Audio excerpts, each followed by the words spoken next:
I'm licensed marriage and family therapist Joe Follette Jr. In this series, I'm sharing what it takes to become a sizzling hot marriage. In order to have a sizzling hot marriage, you've got to get a sizzle mindset. A sizzle mindset represents 8 levels of intimacy a couple must achieve to become all that God intended for marriage to be. These 8 levels of intimacy are being committed, being flexible, being available, being calm, being talkative, being sexy, being mindful, and being God-centered. In this video, I'm going to teach you how being sexy, the 6th mindset level of intimacy, can enhance your communication and reduce the hostility between you significantly. Did you find your spouse sexy before you married them? Most couples who end up getting married find each other deeply sexually attracted to each other. Sex is a magnet that draws people together. But sex is not enough to keep a couple madly in love with each other. Lying deep beneath the surface of sexual attraction are other elements of attraction that must be maintained in order to maintain sexual attraction. One must sense the overall good coming to them from their spouse to maintain sexual attraction. You will notice as you study the 8 levels of intimacy that sex is the 6th level of intimacy. Beneath sexual intimacy, there must be a strong commitment, bendable flexibility, accessible availability, peaceful, calm presence, and engaging conversations. When these 5 aspects of intimacy are achieved, satisfying sexual encounters are a natural outflow. While many couples engage in premarital sex, sex is not seen as the consummation of the marital union. Essentially, however, if you are having sex before you get married, you are married. Unfortunately for many, sex is seen as something separate from marriage. They say sex is essential and marriage is optional. This philosophy is often brought into the marriage. Sex is separated from the relationship.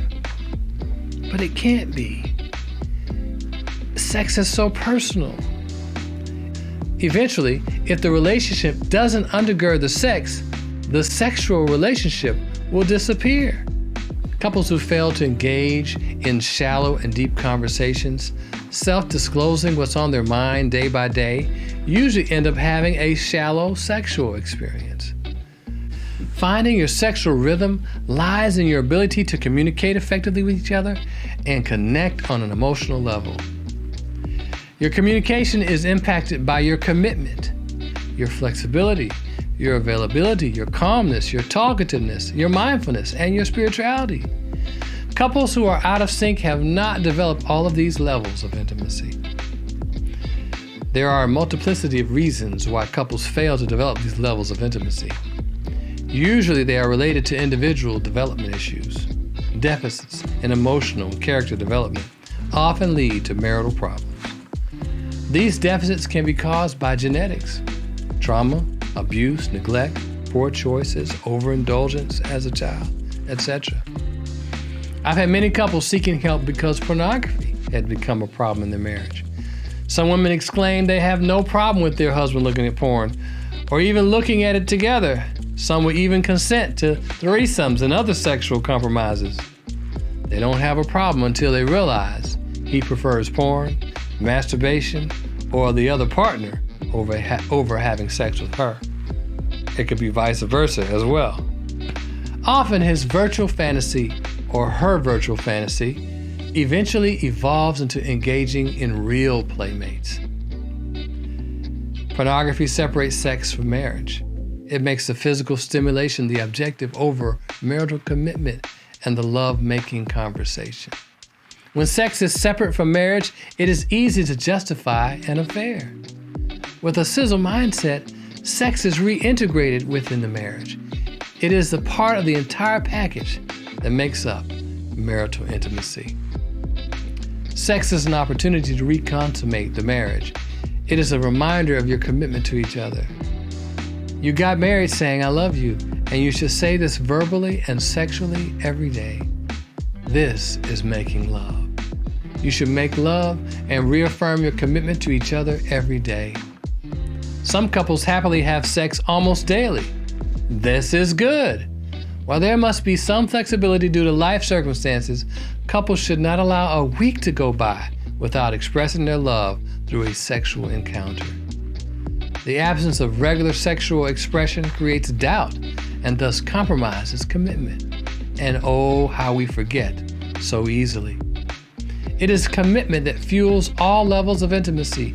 Sex fuels commitment. If you are angry and disappointed with your spouse, don't withhold sex unless you don't want to be married anymore. Even if your spouse has had sex with someone else, if you're planning to stay married, you must forgive them and resume your sexual relationship sooner than later.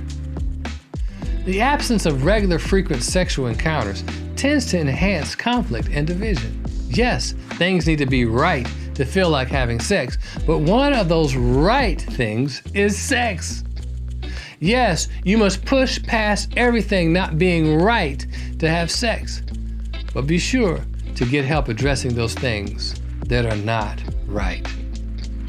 Many times, not all the time, it is the infrequency of sex and affection in marriage that makes individuals vulnerable to allowing others into the marital circle.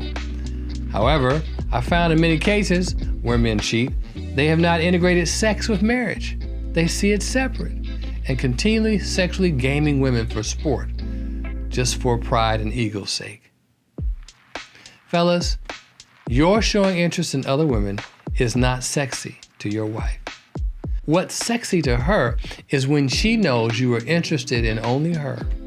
When you flirt and play with her, makes her feel sexy. When you are attentive to make sure she is sexually satisfied, that's sexy to her.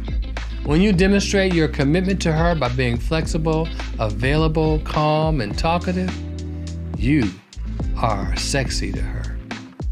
Women usually become vulnerable to another man when they are missing the warmth and conversation they need from their husband. They are not usually pursuing sex. They want to feel listened to and understood. And yes, a man who wants sex will say all the right things to get it. So a woman who has no intention of having sex can end up having sex just because he listened to her. It is essential for husbands to learn how to listen to their wives. Wives need to feel useful.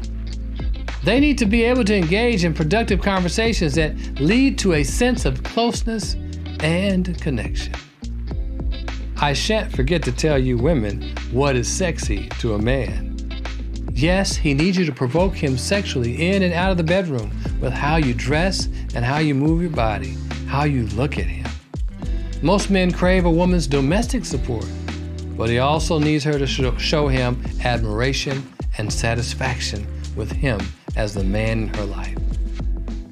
Yes, achieving sexual satisfaction in marriage is no easy task, but far too many marriages are just going through the motions with no sizzle. Being sexy is a critical level of intimacy in marriage to achieve.